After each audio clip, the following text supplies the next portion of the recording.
आपण पाहत आहात महाराष्ट्राचा बुलंद आवाज दीपज्योती पब्लिसिटी।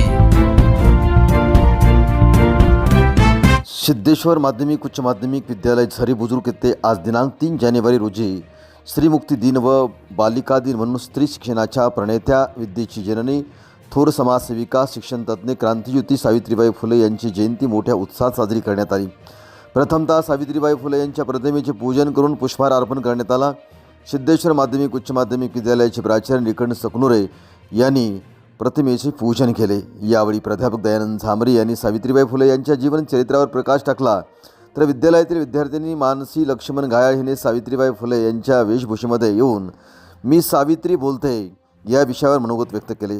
प्राप्ती विजय पाटील, प्रवीण रहमतुल्ला पठाण यांनी मनोगत व्यक्त केले। प्रार्थनेच्या वेळी विद्यार्थ्यांना मी बालविवाह करणार नाही अशी शपथ देण्यात आली। यावेळी प्राध्यापक वैजनाथ सुरनर, बालाजी सोमवंशी, विनय नकाते, सूरज पाटील, बालाजी घाळे यांची उपस्थिती होती। या कार्यक्रमाचे बहारदार सूत्रसंचालन प्रख्यात निवेदक प्राध्यापक मारुती बुद्रुकपाडे यांनी केले, तर आभार जावेद शेख यांनी मानले। नमस्कार, माझे नाव प्राप्ती विजय पाटील। आज 3 जानेवारी म्हणजे क्रांतिज्योती सावित्रीबाई फुले यांची जयंती आपण साजरी करत आहोत। सर्वप्रथम सावित्रीबाई फुले यांना माझे त्रिवार वंदन। सावित्रीबाई फुले या भारताच्या पहिल्या महिला शिक्षिका होत्या। त्यांचा जन्म 3 जानेवारी 1831 रोजी झाला। सावित्रीबाई फुले आणि महात्मा ज्योतिबा फुले यांनी मिळून पुण्यातील भिडेवाड्यात मुलींची पहिली शाळा काढली। आज प्रत्येक मुलगी शिकत आहे याचे श्रेय सावित्रीबाई फुले आणि महात्मा ज्योतिबा फुले यांना जाते। शिक्षणामार्फत सावित्रीबाई फुले आणि महात्मा ज्योतिबा फुले यांनी समाजात समानता आणण्याचा प्रयत्न केला। 1897 रोजी जेव्हा पुण्यामध्ये प्लेगची साथ पसरली होती, तेव्हा त्यातील रुग्णाला सावित्रीबाई फुले यांनी सेवा केली। त्याच काळात त्यांचा मृत्यू झाला। त्या एक समाज परिवर्तनाच्या शक्ती होत्या।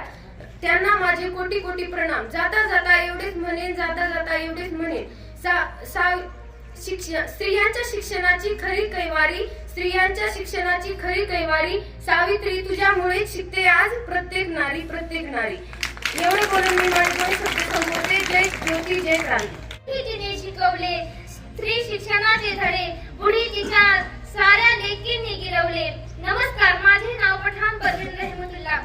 आज 3 जानेवारी भारतीय प्रथम महिला शिक्षिका, मुख्याध्यापिका आणि प्रणेत्या क्रांतिज्योती सावित्रीबाई फुले यांचा जन्मदिवस।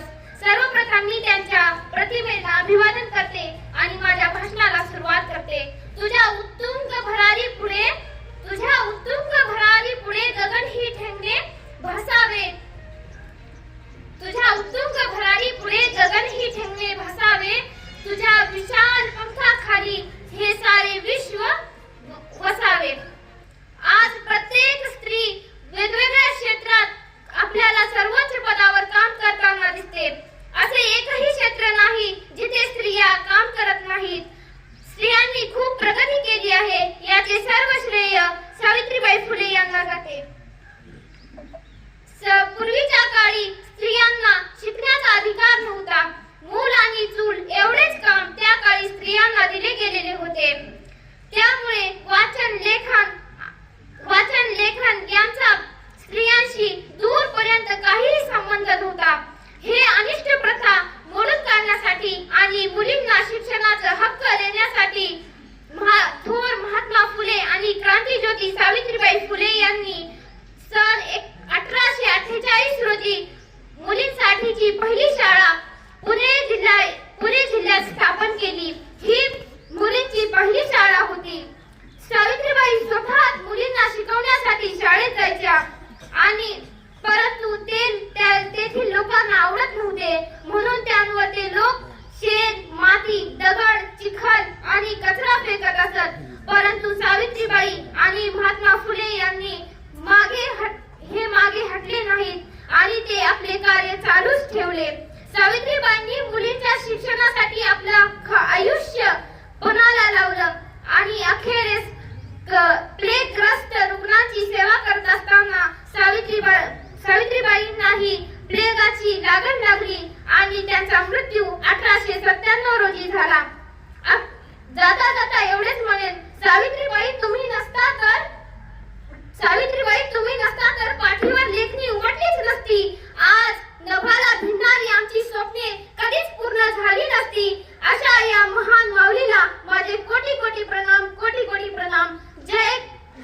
क्रांती जय क्रांती. मी सावित्री बोलते. तुम्ही सर्वांनी मला ओळखलंच असेल.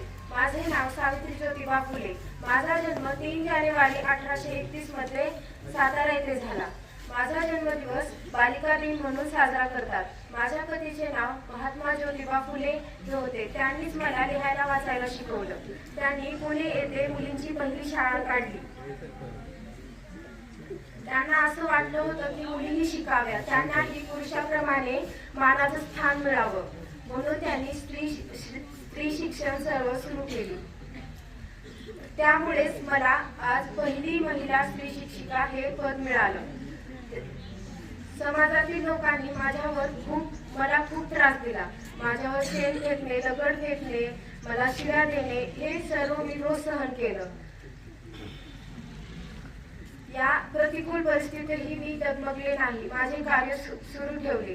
माझे तुमच्याकडे एकच मागणी आहे की आजही मुलीवर अत्याचार होत आहेत. मुली सुरक्षित नाहीत. मुली आजही काही शिक्षणापासून वंचित आहेत. मी हे सुरू केलेले कार्य तुम्ही पुढे चालू ठेवावे ही माझी इच्छा आहे. तेव्हाच मला खऱ्या अर्थाने श्रद्धांजली अर्पित होईल. धन्यवाद.